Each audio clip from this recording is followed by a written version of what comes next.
and he holds up his hands as he sees you coming towards them. Is that really what you're saying to him? Okay. So as you're approaching them, the man holds his hands up to his men who are armed with bows, and kind of waves them back a minute, and he says, "You have brought criminals back into our midst after we'd specifically banished them." He said, "Do you have the one who commanded them?" That's a good question. Do we? He's basically dead. Well, he's in the boat and he's crippled. Oh. So one in the back. Yeah, pretty much. I mean, he's at 0 hit points. He's in and out of consciousness. Yeah, he got a touch of the crippled. It's a lovely way of putting it.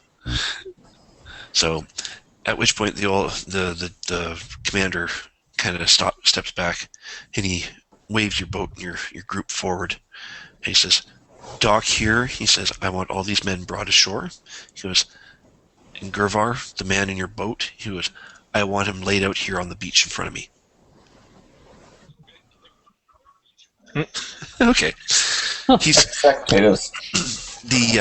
when they see that you're a half hobgoblin, there's a lot of nervous shifting in the group and tightening of the bowstrings and all this kind of stuff. Like they're waiting for an order. But the man who seems to be in charge, he simply shakes his head at his men, holds his hand up, kind of waves them back, and he says, pretty much, you know you want to say it, Sean.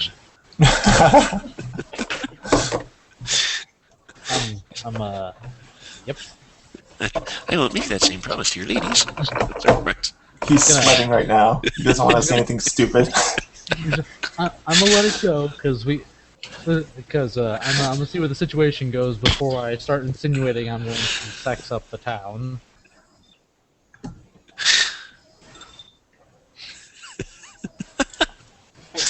You have your microphone on? What the hell's going on? Alright. So, you throw the crippled bandit leader into the sand. The sand and the loam. The man steps forward. The older man steps forward, looks at him, shakes his head in disgust, and turns to one of his archers and says to him, goes, "Bring me my axe." The man kind of nods very curtly and runs off into the town. And the man turns to you.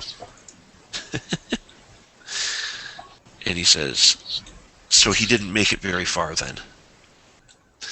And so if that's what Gornar says, they were taking tolls on your lord's behalf, he shakes his head in disgust. He looks at the rest of them and he goes, "My name is Dvorn." I'll spell that out. He goes, "I'm a lieutenant for Lord Warmaster Gothar."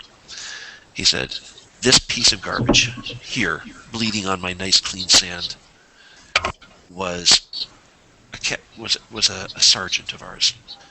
Not a very good one. He was punished for dereliction of duty.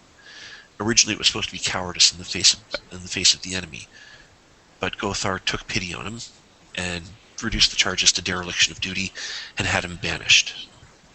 Before he left, though, and he looks down at me, you can see him very strongly resisting the urge to kick him. Before he left, he took many of the men that were under his command with him.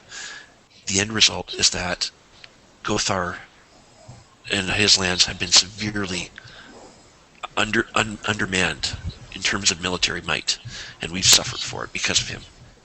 My men have had to work double duty. They've taken on additional patrols, longer with times without seeing family members. And now it's all because of him and these cowards who worked with him. And now they just went down." He sort of smiles at the elf, spits in the man's face.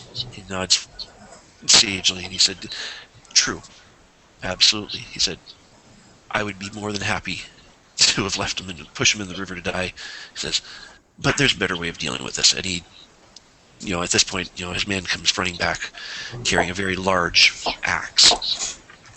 Well, they did mention that they were banished, but at least me, I figured that since not only were they dishonoring you by taking tolls on your behalf, but it would do you a great service and honor to personally execute the men who not only let you and your entire city down, but stabbed you in the back twice.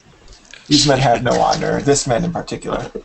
He says, yes, he was, and that's why he'll suffer for it. And he plants a boot on the man's chest as he's not breathing well. And his eyes, the band leader's eyes flicker open. He knows what's coming, and the fear is very obvious in his eyes. And the Dvorn raises the axe and, without even saying a word, just brings it down, buries it into his throat.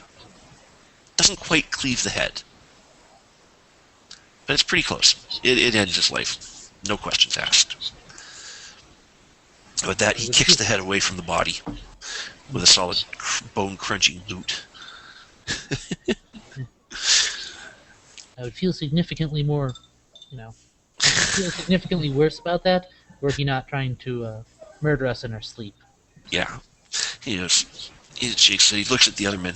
He said, as for the rest of them, he said, I'm assuming you brought them here for judgment? Yeah, pretty much. Well, the original plan was to bolster your guard by maybe giving them to you as sort of a how can I put this? I don't want to say gift. Tribute? Tribute. That's a good word, tribute. This was, however, before we knew that these men had been banished from your lands.